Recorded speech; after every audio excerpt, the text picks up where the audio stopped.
The final lesson that I'll mention today is that the only path to Allah subhanahu wa ta'ala is through salah.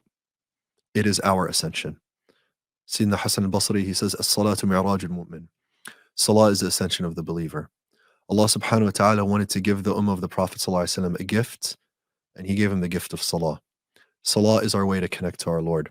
Salah, the Prophet sallallahu alaihi wasallam, he describes it. He says, حُبِّبَ إِلَيَّ مِن دُنْيَاكُمْ النِّسَاء وَالطِّيبُ وَجُعِلَ قُرَّةُ عَيْنِي فِي الصَّلَاةِ. He says, the things that have been made beloved to me of your dunya is woman and perfume. But I have been given the coolness of my eyes, is literally the phrase in Arabic. In salah, excuse me. The coolness of my eyes has been given to me in salah. You know that phrase, qurratu ayn, is said when like the eye, like a person, it's a metaphor to denote stillness, right? Like, squirrel, like, this, or a child that's kind of just looking everywhere, right? There's no stillness, there's no comfort, there's dissonance in the heart. But a person who's still and comfortable, they don't need to look elsewhere, right? Like, and that's why we make the dua that our spouses become that, because what happens is when there's discomfort in the home, our eyes look elsewhere. We look for fundamental needs of stability and security that are meant to be found in the home. We start to look for it in other places, right? So we say, we ask Allah subhanahu wa ta'ala, hab lana min azwajina wa dhurriyyatina qurrata a'yun. Oh Allah, grant us of our spouses and our children the coolness of our eyes, right? That which will allow me to not look elsewhere, right? I just have, the institution of families is primarily meant for stability and security, like those human needs. And I don't want to look for stability and security outside my home, right? The Prophet sallallahu alaihi wasallam, he uses that same term to speak about salah. His stability and security is in salah, sallallahu alaihi wasallam. And that's the gift that was given to us. Sayyidina Abdul Qadir al-Jilani, he commenting on the hadith of the Prophet sallallahu alaihi wasallam, that when the Messenger sallallahu alaihi wasallam was overcome by a matter, he would rush to salah, or he would pray. He would make salah. And he says most people, when something happens, what do? Like, if you're like overcome by an issue and you're trying to figure it out, like what would you do, Sajjad? You try to figure it out independently, right? That's usually what you do. A problem solver, especially if you're an engineer. Like you say, okay, you start to figure out. You whiteboard. There's that big whiteboard over there. Oh, it's gone. It used to be there.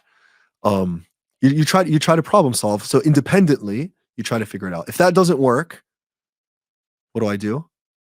I call my friend, or I call someone who I think can figure it out for me.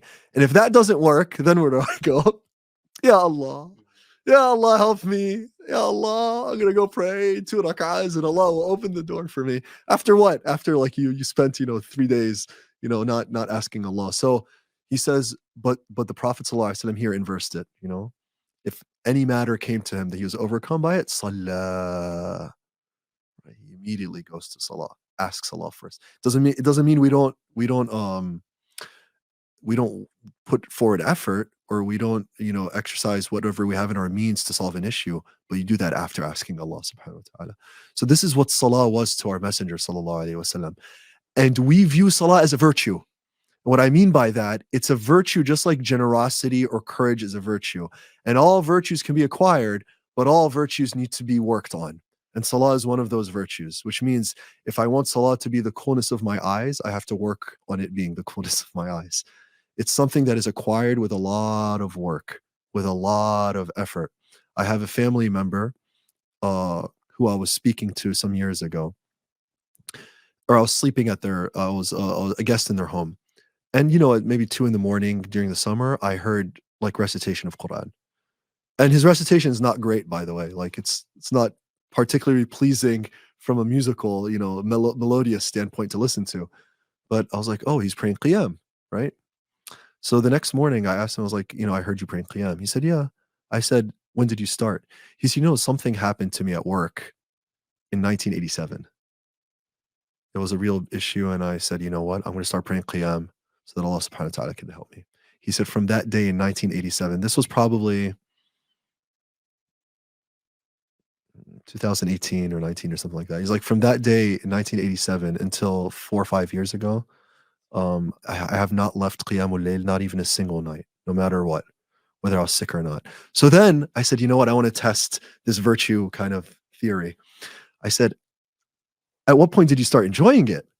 He said, oh, it took me about 20 years to start enjoying it. He said, but now I wouldn't leave it ever for anything, right? There was that Malcolm Gladwell, right? Was the guy that wrote Blink, the 10,000 hour theory. Some people say it takes 10,000 hours to master something. Or Malcolm Gladwell said that, which comes out to, I don't know, 5 or 6 years. 10 years? 10 years. There you go. 10 years. 10 years to master something. So if we're going to say Salah is a virtue and you want to master it, put 10 years of effort into it, and then you'll start feeling the sweetness. One of the ulama, he says, I prayed Qiyamul Layl for 40 years until Allah subhanahu wa ta'ala, Allah gave me sweetness of praying the night vigil, praying the night prayer, right?